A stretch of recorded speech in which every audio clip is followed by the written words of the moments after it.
ബഹുമാനപ്പെട്ട മൗലാന സയ്യിദ് മഹ്മൂദ്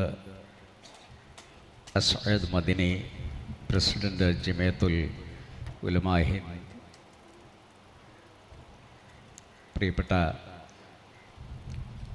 സയ്യിദ് റഷീദ് അലി ശിഹാബ് തങ്ങൾ, ഏറ്റവും പ്രിയപ്പെട്ട വേദിയിലെ PA അബൂബക്കർ ഹാജി, MP അഹമ്മദ് സാഹിബ്, ഉസ്താദ് മുഹമ്മദ് ഇബ്രാഹിം സാഹിബ്, വേദിയിൽ ഉപവിഷ്ടരായ മറ്റ് പണ്ഡിത ശ്രേഷ്ഠരെ, പ്രിയ യുവ പണ്ഡിതരെ,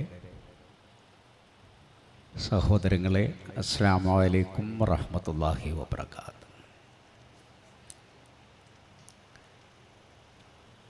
ഏറ്റവും പ്രിയങ്കരനായിരുന്ന മർഹൂം PA ഇബ്രാഹിം ഹാജി ബീജാവാപം നൽകിയ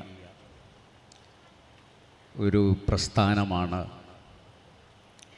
ഇന്ന് അതിൻ്റെ സന്നദ്ധാനം സമ്മേളനം 44-ാം വാർഷിക സമ്മേളനം കൊണ്ടാടുന്ന അൽ ജാമിയ നജ്മുൽ ഹുദ അൽ ഇസ്ലാമിയ എന്ന ഈ സ്ഥാപനം. PA ഇബ്രാഹിം ഹാജി അദ്ദേഹത്തിൻ്റെ ജീവിതം തന്നെ ദീനിൻ്റെ മാർഗത്തിൽ സമർപ്പിച്ചിട്ടുള്ള ഒരു ബഹുമുഖ വ്യക്തിയായിരുന്നു. അദ്ദേഹത്തിൻ്റെ കർമ്മ പഥങ്ങളിൽ ഏറ്റവും കൂടുതൽ അദ്ദേഹം ശ്രദ്ധ ചെലുത്തിയിട്ടുള്ളത് ദീനീ പ്രവർത്തനത്തിനു വേണ്ടിയാണ്. ദീനിൻ്റെ മാർഗത്തിൽ അദ്ദേഹം ധാരാളം യാത്രകൾ ചെയ്യുമായിരുന്നു. വലിയൊരു ബിസിനസ് സാമ്രാജ്യം അദ്ദേഹം തൻ്റേതായി കെട്ടിപ്പടുത്തിട്ടുണ്ടെങ്കിലും അദ്ദേഹത്തിൻ്റെ ഏറ്റവും മുന്തിയ പരിഗണന ദീനീ പ്രവർത്തനത്തിനായിരുന്നു. ഇതിൻ്റെ കാരണം അദ്ദേഹം ഭൗതികമായി ഇവിടെ നിർമ്മിക്കുന്ന ഭവനത്തേക്കാൾ പരലോകത്ത് ഏറ്റവും സുഖകരമായിട്ടുള്ള ഒരു ഭവനത്തിൽ എല്ലാ ക്ഷേമത്തോടും കൂടി അദ്ദേഹത്തിന് പരിലസിക്കാൻ സാധിക്കണം എന്നുള്ള ചിന്തയായിരുന്നു. അതായിരുന്നു അദ്ദേഹത്തെ തന്നെ സർവശക്തനും മലിക്കുൽ ജബ്ബാറും ഏകഛത്രാധിപതിയുമായ നാഥൻ്റെ മുന്നിൽ സ്വയം സമർപ്പിക്കുകയായിരുന്നു. അദ്ദേഹത്തിന് ദീനിൻ്റെ മാർഗത്തിൽ മുന്നോട്ട് പോകാം, അദ്ദേഹത്തിന് ദീന് സ്വായത്തമാക്കാം, അദ്ദേഹത്തിൻ്റെ ഭവനം അദ്ദേഹത്തിന് ഉറപ്പുവരുത്താം. പക്ഷെ അതല്ല അദ്ദേഹം ശ്രദ്ധിച്ചത്.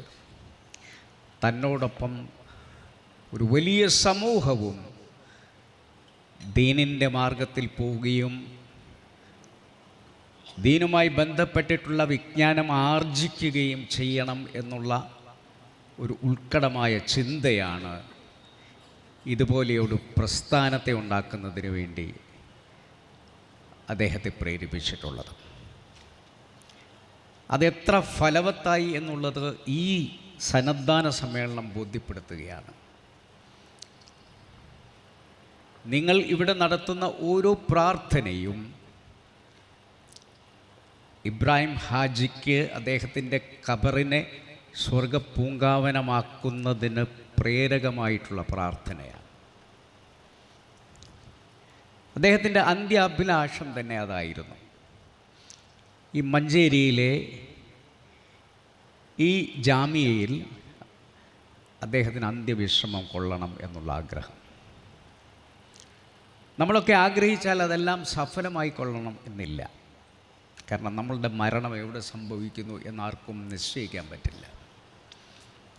പക്ഷെ അള്ളാഹുവിൻ്റെ കരുണാകടാക്ഷമുണ്ടായിരുന്നു എന്നതിൻ്റെ ഏറ്റവും വലിയ തെളിവാണ് അദ്ദേഹം അങ്ങ് ദുബായിൽ വച്ച് രോഗഗ്രസ്തനായെങ്കിലും അദ്ദേഹം യാത്ര ചെയ്ത് ഇവിടെ ഈ ജാമിയുടെ മുറ്റത്ത് വന്ന് അന്ത്യവിശ്രമം കൊള്ളുന്നു എന്നുള്ളത്. എന്തിനാണത് ആഗ്രഹിച്ചത്? നിങ്ങളുടെയൊക്കെ പ്രാർത്ഥന ദിവസവും കിട്ടും എന്നുള്ളത് കൊണ്ടാണ്. അതിലും വലിയ മഹാഭാഗ്യം എല്ലാ വ്യക്തികൾക്കും ലഭിച്ചുകൊള്ളണം എന്നില്ല. അപ്പോൾ വിജ്ഞാനം എവിടെയുണ്ടെങ്കിലും അത് പെറുക്കിയെടുക്കുക എന്ന് പറയുന്നത് ഒരു മുഅ്മിനെ സംബന്ധിച്ചിടത്തോളം അവൻ്റെ ഉത്തരവാദിത്തമാണ്. ഇത് ബോധ്യപ്പെട്ടുകൊണ്ട് അൽ ഹിക്മത്തുൽ അല്ലത്തുൽ മുഅ്മിൻ, ഒരു മുഅ്മിനെ സംബന്ധിച്ചിടത്തോളം എവിടെ വിജ്ഞാനം കണ്ടാലും അത് പെറുക്കിയെടുക്കുക എന്ന് പറയുന്ന ഒരു സ്വഭാവം ഇബ്രാഹിം ഹാജിയിലുണ്ടായിരുന്നു. അതുകൊണ്ട് അദ്ദേഹത്തിൻ്റെ അവസാന നാളുകളിലും അദ്ദേഹം ഖുർആൻ പഠിച്ചുകൊണ്ടിരിക്കുകയായിരുന്നു. അദ്ദേഹത്തിന് കിട്ടിയ അവസരങ്ങൾ മുഴുവൻ അദ്ദേഹം ഓൺലൈനായിട്ട് പോലും ഖുർആൻ പഠിച്ചുകൊണ്ടിരിക്കുകയായിരുന്നു.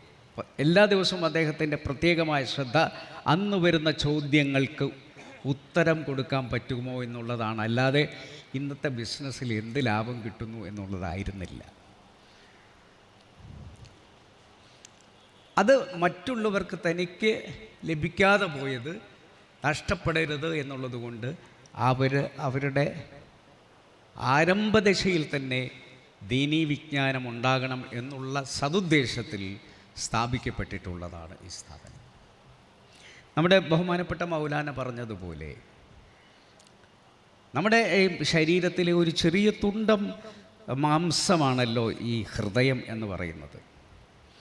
ആ ഹൃദയം നന്നായാൽ, ആ ചെറിയ മാംസതുണ്ഡം നന്നായാൽ മനുഷ്യൻ നന്നായി.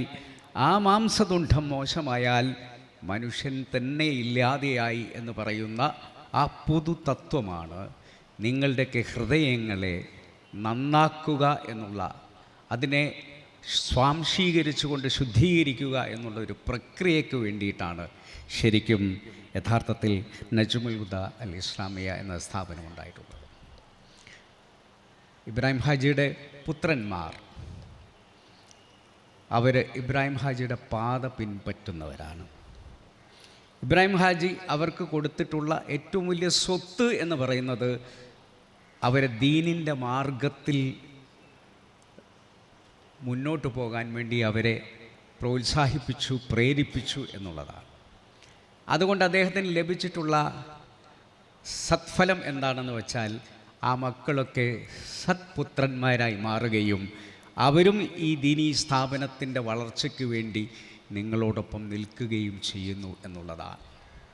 സർവശക്തൻ നമ്മൾ ചെയ്യുന്ന എല്ലാ നല്ല കാര്യങ്ങളെയും സൽക്കർമ്മങ്ങളെയും സ്വാലിഹായ അമലായി സ്വീകരിക്കുമാറാകട്ടെ എന്ന് ആത്മാർത്ഥമായി പ്രാർത്ഥിച്ചുകൊണ്ട് ഇബ്രാഹിം ഹാജിയുടെ ഖബറിനെ സർവശക്തൻ എല്ലാ അർത്ഥത്തിലും സ്വർഗ പൂങ്കാവനമാക്കി കൊടുക്കട്ടെ എന്ന പ്രാർത്ഥനയോടെ ഞാൻ ഈ പ്രഭാഷണം ചുരുക്കുന്നു. നന്ദി.